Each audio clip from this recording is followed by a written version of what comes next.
Olá, pessoal! Estamos aqui na nossa última live do ano com os nossos protocolos que estão sendo eh, estudados pelos nossos fellows do Retina Instituto. E vocês estão com essa gravação aí, então estudem bastante pelo nosso canal do YouTube. Então, aqui a gente vai ter a nossa primeira aula com a doutora Caroline.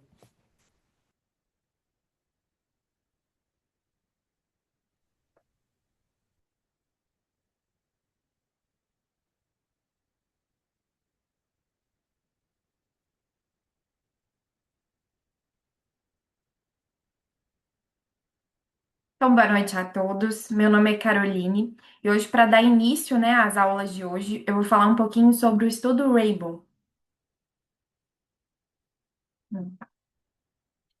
Então, introduzindo um pouquinho o assunto, a ROP ela é uma importante causa de cegueira evitável em prematuros, sendo o laser um tratamento padrão, porém associado a alguns efeitos estruturais e refrativos.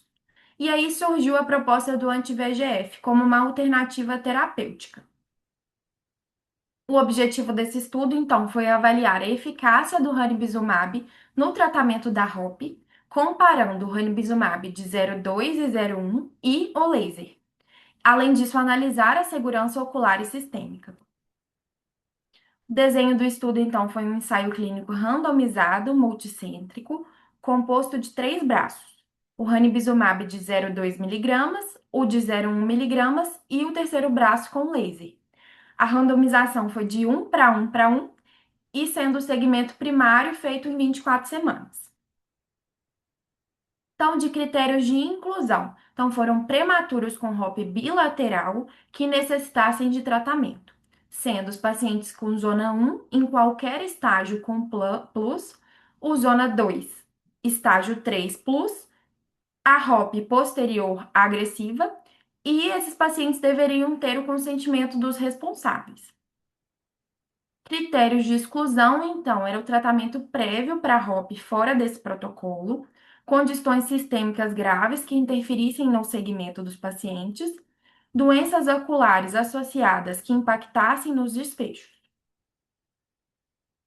De desfechos primários, então, o que foi avaliado?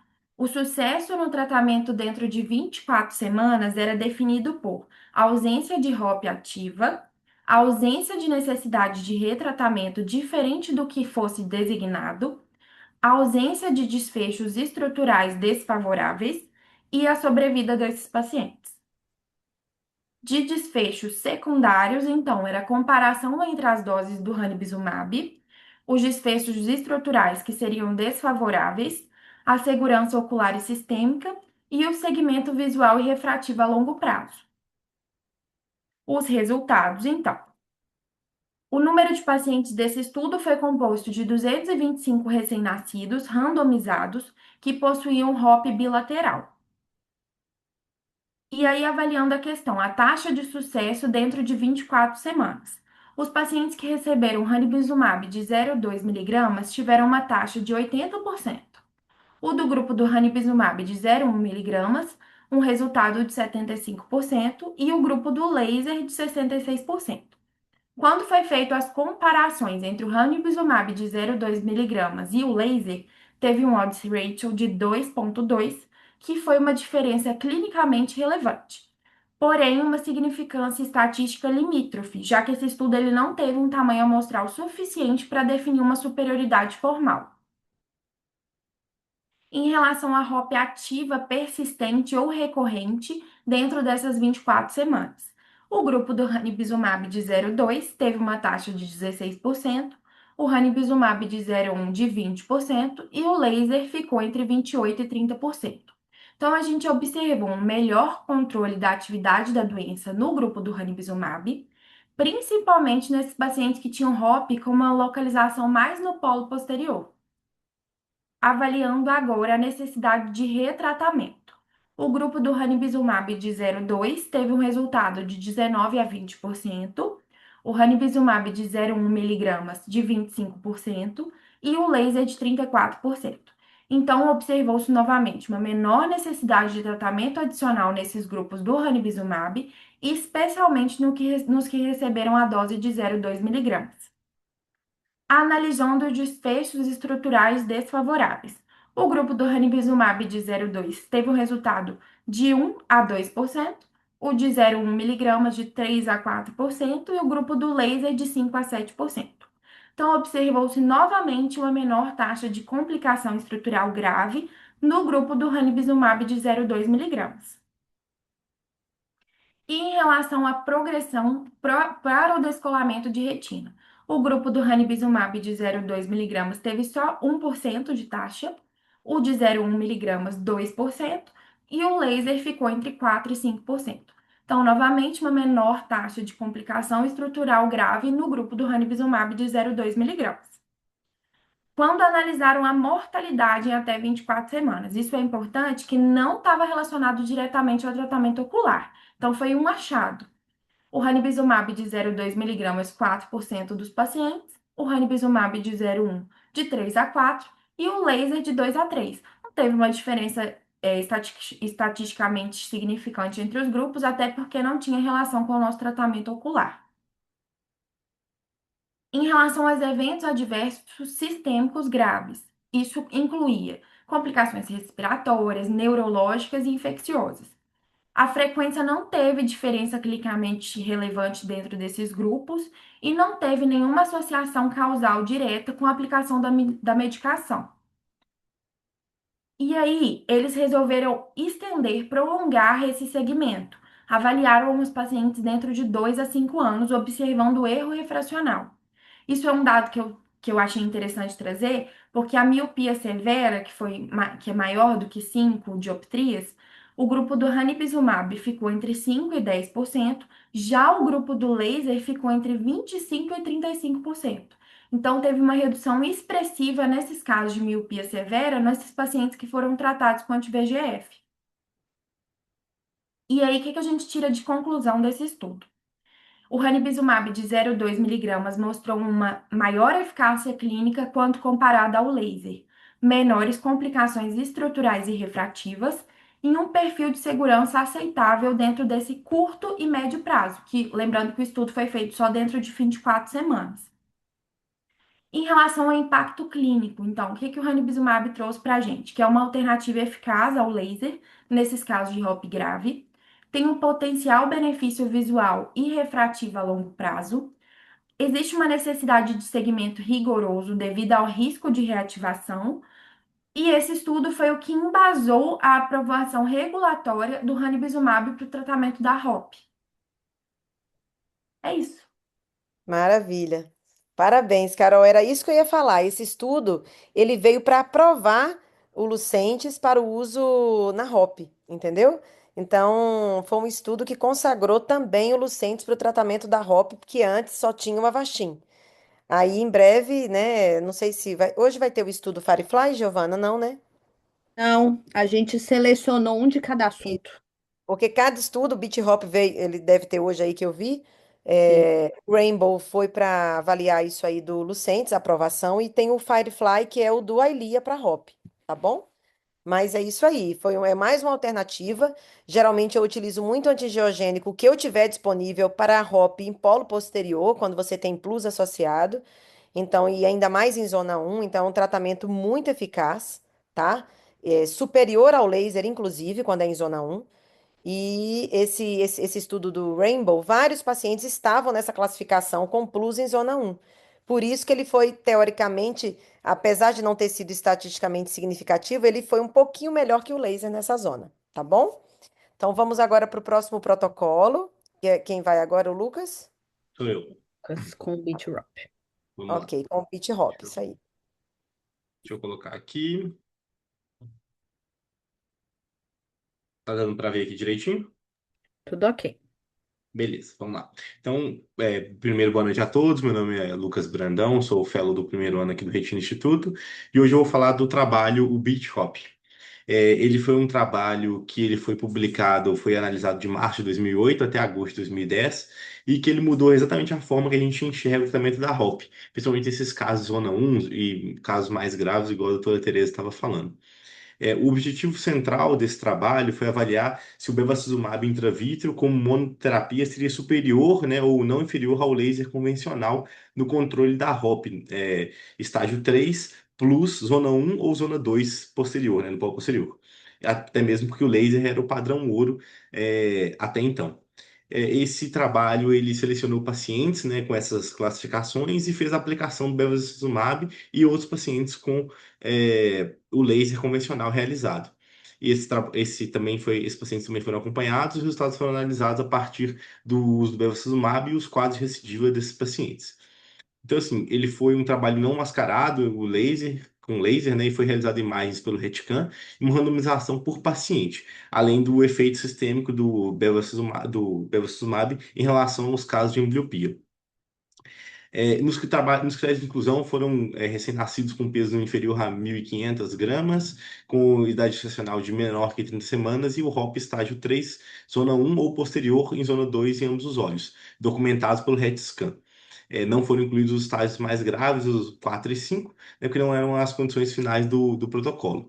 No final, foram 300 óleos selecionados, né, 150 crianças selecionadas, sendo que 143 sobreviveram até o final da avaliação e foram incluídos nessa análise. Nesse trabalho, 67% tinham zona um, os 67% dos casos tinham zona um e 83% tinham a zona 2. Eu coloquei aqui a dose do bevacizumab, que eu acho que é interessante, que foi realizado no estudo, já que a gente sabe que é uma dose muito inferior à realizada no adulto, né? Uma dose de 0,625 miligramas em 0,025 ml intravítreo em dose única, em relação ao laser convencional que era realizado nesses pacientes. Então, assim, a randomização para o paciente significa que ou os dois olhos receberam o bevacizumab ou os dois olhos recebiam o laser. Então, a partir daí, foi seguido esses pacientes. Em questão dos resultados principais, dos pacientes que sobreviveram, né, dos 143 crianças, com essas perdas pequenas, a recorrência desses pacientes foi muito pequena, foi 4%, né, 6 dos 140 olhos. E o laser, a gente teve uma recorrência de 22%, ou seja, foi uma diferença estatisticamente significativa. A gente vê em relação aos dois grupos, né, de zona um e zona 2, que o subgrupo de zona um, dos 31 pacientes tiveram recorrência. E do laser, 42%, ou seja, uma recorrência muito maior, mostrando a injeção do intravítero foi muito significativa nesses casos de zona um. E no caso dos pacientes com zona 2, não teve não foi significativamente estatístico essa diferença entre os dois tratamentos. O bevacizumab com 5% e o laser com 12%, com P não estatisticamente significativo.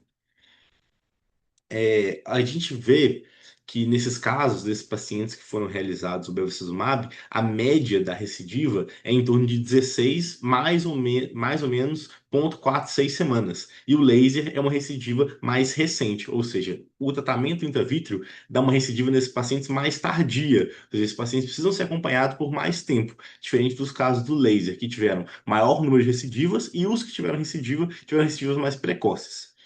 Em questão da revascularização, que eu acho que é uma coisa muito interessante dos anti-VEGFs, é que o tratamento com intravítrea permite que essa área não perfundida depois se vascularize com o amadurecimento da criança, o que o laser não faz, né? O laser ele destrói realmente aquela área ali e impede o desenvolvimento daquela região mais posterior ali. Deixa eu ver. Isso, eu deixei só marcado aqui.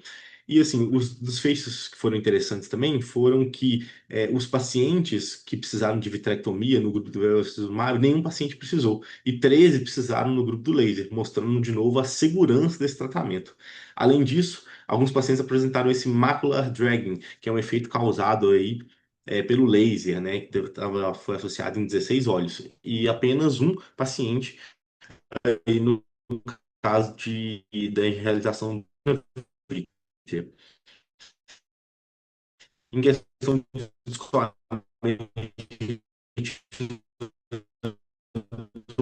dois olhos tiveram MAB segura para o tratamento dessas crianças, até um pouco melhor do que o laser. Então, assim, eu queria só deixar essa última imagem aqui para falar os take-home messages e principalmente agradecer a doutora Tereza por sempre estar ensinando a gente aí, incentivando a gente a ver esses pacientes com um carinho maior. A gente sabe quão importantes são essas crianças aí, e o tratamento para elas é realmente uma questão de vida ou morte, digamos assim, né? Realmente é uma coisa que faz uma diferença muito grande, e a gente vê o quão agradecidos são tanto os pacientes quanto a equipe que a gente acompanha. E assim, para finalizar, só falando agora um pouco do trabalho mesmo, realmente o anti-VEGF, nesses casos, teve uma recorrência muito menor do que o laser, se mostrou eficaz, e praticamente consagrou o tratamento realizado pelo anti-VEGF. Né? A gente sabe que essas recidivas são mais tardias e devem ser acompanhados, sendo que o tratamento é relativamente muito seguro em relação ao laser também. Então, hoje, praticamente, é o que a gente faz lá. Então, obrigado a todos. Se tiver alguma dúvida, estou à disposição. Muito Teve uma bom. foto aí, Potinha. ele segurando o olho do bebê com cotonete. Eu não acreditei muito naquilo lá, não, viu? No comecinho do trabalho. Dá Será um que foi IA? trabalho para abrir Será que com o foi dedo, IA? imagina segurando dois cotonetes assim. É, Será que essa foi de IA, né? Tô foi achando de que A, pode foi. ser, hein? Ô, gente, mas o beat hop foi um dos estudos pioneiros aí que começou o uso do antiangiogênico, né? Que era o que tinha disponível, que é o Avastin. E ele funcionou muito bem. Ele foi um estudo para provar a não inferioridade do Avastin em relação ao laser. E ele se propôs muito bem a isso, que foi um estudo grande, com um N bom, né, de pacientes. Então, foi onde o Avastin, ele explodiu para o tratamento da HOP, tá? Em centros onde não tem laser e principalmente para aqueles pacientes com HOP em zona 1 com plus. Não se esqueçam disso. É muito bom para a zona 1 com plus, tá? Melhor que o laser. E aí depois o laser, ele entra às vezes como um tratamento combinado, à medida que aquela HOP vai melhorando e avançando ali para a zona 2, 3, às vezes se tiver muita isquemia, vem o laser e vem ali como um tratamento combinado posteriormente, tá bom? Então, maravilha. Próximo estudo vai ser o Júlio?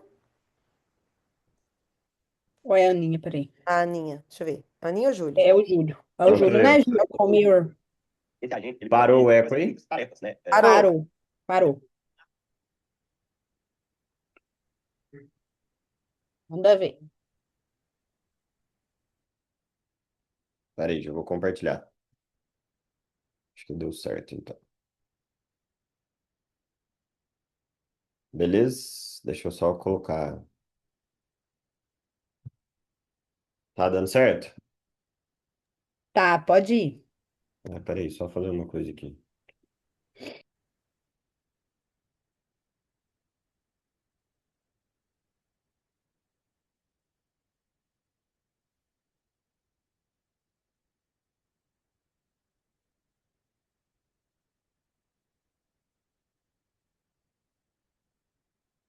Então vamos lá, gente. Boa noite. O estudo que eu vou falar hoje é o estudo Mirror, que foi publicado em 2015, e esse estudo ele tinha como objetivo geral avaliar a injeção intravítrea de aflibercept na neovascularização da miopia patológica. E qual que era o contexto desse estudo? Que sabe-se que nos casos, né, que até que são raros, mas de miopia patológica, em 1 a cada 10 casos, tem a neovascularização, e nessa neovascularização os pacientes acabam acarretando como uma importante causa de baixa acuidade visual. É um dos principais fatores aí que causa problemas na visão desses pacientes que têm miopia patológica.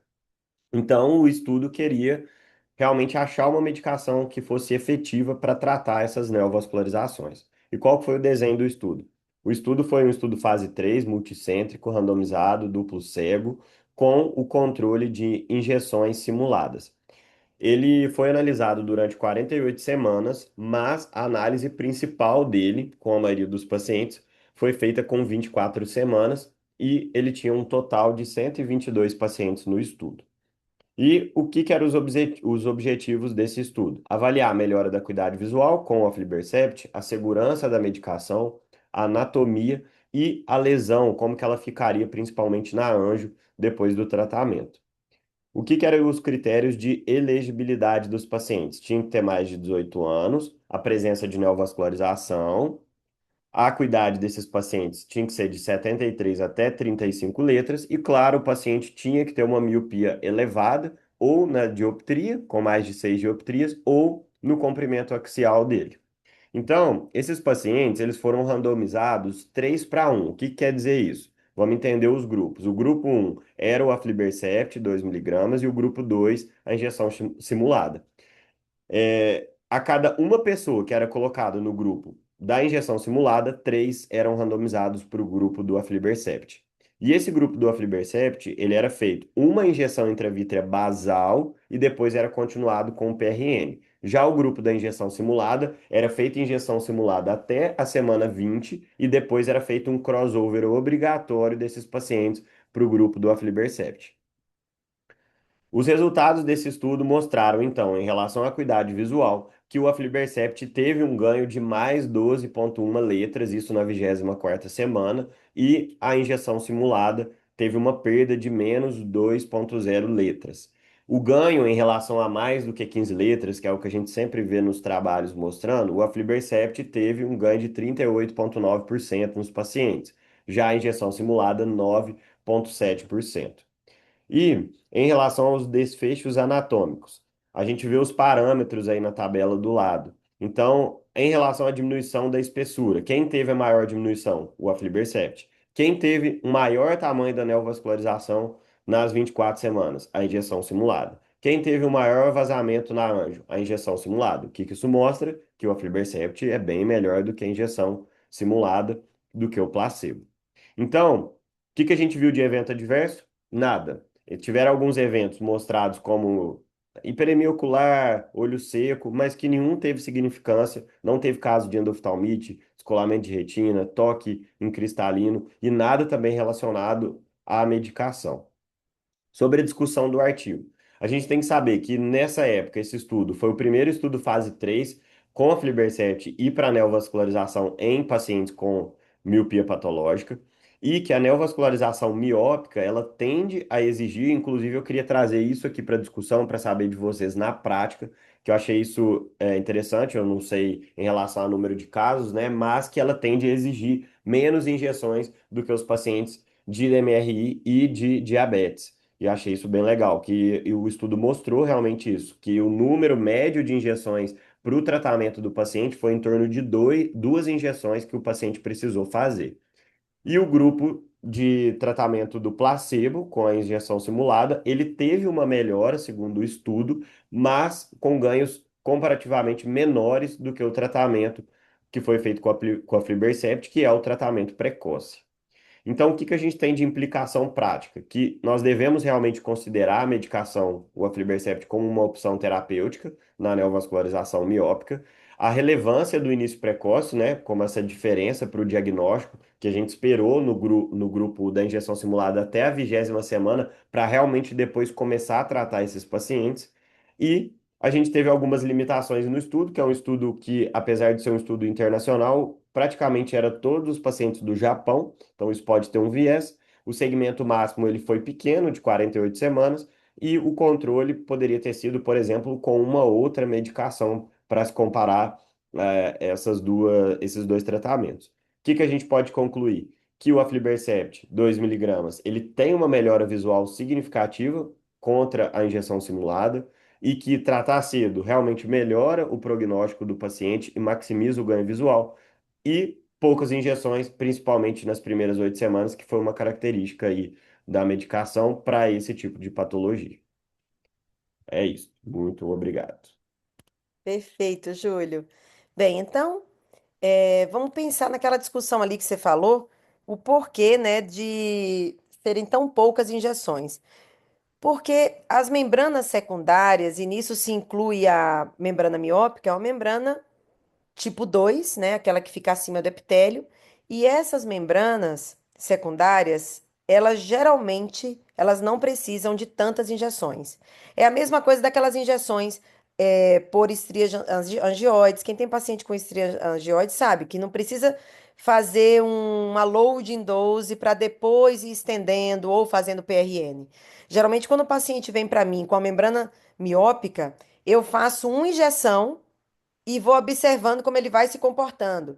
É diferente dos protocolos que a gente tem de DMRI e edema macular diabético, que já são protocolos consagrados, entendeu? Como é uma coisa que acontece menos do que os pacientes com DMRI e edema macular diabético, a gente não tem tanto protocolo assim de segmento de pacientes com membranas neovasculares miópicas, entendeu? Então, geralmente são membranas que respondem bem ao tratamento com injeção, não apenas uma, a gente vai avaliando ali no PRN mais estruturado, mas você olhando ali mais de perto, se aquele paciente vai responder apenas uma ou mais, né? Geralmente não é só uma não, tá, gente? Eu tô falando assim, a gente faz uma e vai acompanhando ali num PRN, que é o que eu geralmente faço com os pacientes meus e o estudo Mirror, ele praticamente ele sela isso aí. Você viu que foram poucas injeções, né?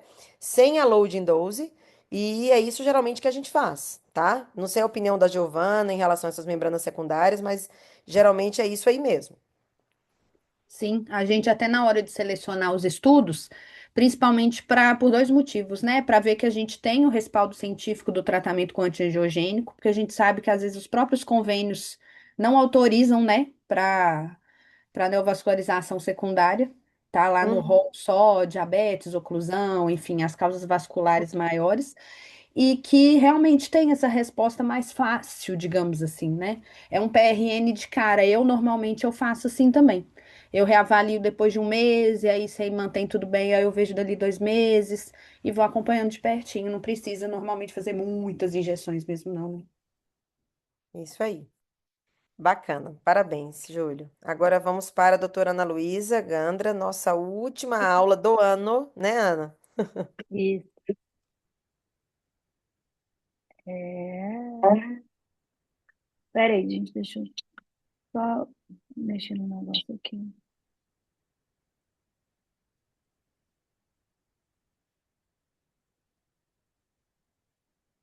Pronto. Boa noite a todos. Então, vamos fechar a noite de hoje falando também de miopia, do estudo Radiance. Esse estudo, ele foi publicado em 2014, ele tinha como objetivo avaliar o ranibizumab versus o PDT nos pacientes com membrana secundária miopia patológica. Então, sendo mais específico, né, ele queria avaliar a eficácia e a segurança do ranibizumab intravítreо em comparação ao PDT, que é a porfirina, do tratamento da membrana. E o estudo, então, os critérios de inclusão incluíram esses pacientes que tinham erro fracional elevado e ou comprimento axial aumentado, compatível com a miopia patológica. Eles tinham que apresentar uma lesão subfoveal ou justafoveal e uma acuidade visual entre 20/40 e 20/320. O estudo, então, incluiu 277 pacientes que foram acompanhados por 12 meses e eles foram divididos em três grupos. O primeiro, que recebeu o ranibizumab de 0,5 miligramas, ele foi acompanhado num regime que o retratamento era guiado por critérios de estabilidade visual. O segundo grupo, também do ranibizumab, o critério de retratamento era sinais anatômicos de atividade da doença. E o terceiro grupo, que serviu como grupo controle, era o grupo do PDT. Sendo mais específico, então, os pacientes do primeiro grupo, eles foram retratados com base em perda visual de pelo menos 5 letras do ETDRS. Esse segundo grupo, que era o grupo da atividade, eles eram retratados se apresentassem fluido sub- ou intrarretiniano, espessamento retiniano ou atividade angiográfica. E o terceiro grupo, eles tinham a possibilidade de passar para o grupo do ranibizumab após 3 meses. Os resultados, então, a gente vê que os três grupos tiveram uma melhora da acuidade visual após 12 meses, mas a gente vê que os grupos do ranibizumab tiveram um ganho superior em relação ao PDT. Em relação à melhora anatômica, a gente consegue ver que mais de 60% dos pacientes apresentaram resolução do líquido da membrana. E, em conformidade com o que a gente estava discutindo anteriormente, a gente vê que o grupo 1 recebeu uma média de 4 injeções nesse período, e o grupo 2 e 3 uma média de 2 injeções. Em relação ao perfil de segurança, não ocorreram mortes ou casos de endoftalmite ou infarto do miocárdio. O perfil de segurança foi bem semelhante ao que já era previamente conhecido. E para concluir, então, a gente vê que o estudo Radiance ele demonstrou que o ranibizumab ele é superior ao PDT no tratamento da membrana miópica e que também o tratamento guiado pelo ACT ele é tão eficaz quanto o guiado pela acuidade visual. Então, ele permite que a gente faça intervenções mais precoces antes do paciente ter uma piora clínica. E conforme que a gente estava discutindo, né, a gente vê que o número de injeções da membrana miópica é inferior ao das outras doenças que a gente discutiu, e isso também foi visto no estudo. E é isso, bem rapidinho pra gente acabar cedo. Maravilha, muito bom. Ó, então aí, ó, mais uma vez, né, um outro estudo de membrana miópica mostrando aí os benefícios do uso de um antiangiogênico no tratamento da membrana neovascular. E ainda mais um grupo comparativo com o PDT. O PDT hoje em dia cada vez está mais escasso aí, existe ainda, é uma indicação para alguns casos, principalmente os casos de serosa central, né? O PDT é uma indicação absoluta para serosa crônica aí, é uma patologia que responde bem demais ao PDT. Mas na membrana neovascular miópica eu sou a favor aí do tratamento com agentes antiangiogênicos, tá? O que tiver disponível, se for Avastin, se for o que tiver, tá? Porque droga boa é a droga dentro do olho do paciente, tá bom? Então, parabéns aí, Ana. Meninos, queria agradecer, né, todos vocês por um ano tão abençoado, com tantos protocolos, tantos estudos. Foi um ano muito rico nisso. Eu acho que é um diferencial do Retina Instituto, esses protocolos, porque caso clínico, aula de doença, todo lugar tem, mas discutir protocolos e pegar e esmiuçar o estudo, eu acho que isso é algo muito único que conseguimos fazer com muita maestria e precisão. E agradecer a Giovana por coordenar também tudo isso, essa parte aí das nossas lives, do nosso calendário e a todos os envolvidos na criação desse fellow, né? Que realmente é um fellow que a gente tem né, com toda a emoção do mundo e é a nossa marca registrada. Então, um Feliz Natal a todos os nossos ouvintes, curtam as nossas aulas no YouTube e é isso aí. Boa noite a todos, gente. Eu queria Beijo. Parabéns, falar um viu, negócio pessoal? aqui. Muito bom. Vocês estão de Eu Muito queria falar um parabéns. negócio. Ah, não. Fala, gente. Foi Para a mal, gente. gravação. Para a gravação. Se ele Não, é fizer propaganda, alguém exclui ele da conversa.